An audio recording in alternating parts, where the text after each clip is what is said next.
ಅನ್ನದಾತ ಅನ್ನದಾತ ಜನರ ಪಾಲಿನ ಸ್ನೇಹದಾತ ತನ್ನುಸಿರ ಬೇಯಿಸಿ ಬಿಸಿರು ಕೊಟ್ಟನು ಬಿಸಿಲು ಒಳಗೆ ತನ್ನ ಜೀವ ತೆತ್ತನು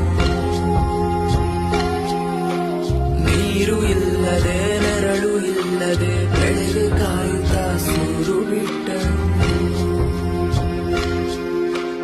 ಅನ್ನದಾತ ಅನ್ನದಾತ ನಮಗೆ ನೀವೇ ದೇವದೂತ ನಿಸ್ವಾರ್ಥ ಸೇರಿ ಶ್ರಮದ ಯೋಗಿನಿ ಭೂಮಿ ಬಿತ್ತುವ ಮಹಾನ್ ಜ್ಞಾನಿನಿ ಮುಷ್ಟಿ ಬೀಜವ ರಾಶಿ ಮಾಡಿದೆ ಹಗಲು ರಾತ್ರಿಯ ಹರಿವೆ ಇಲ್ಲದೆ ಅನ್ನದಾತ ಅನ್ನದಾತ ಭೇದ ಭಾವವು ಇಲ್ಲದಾತ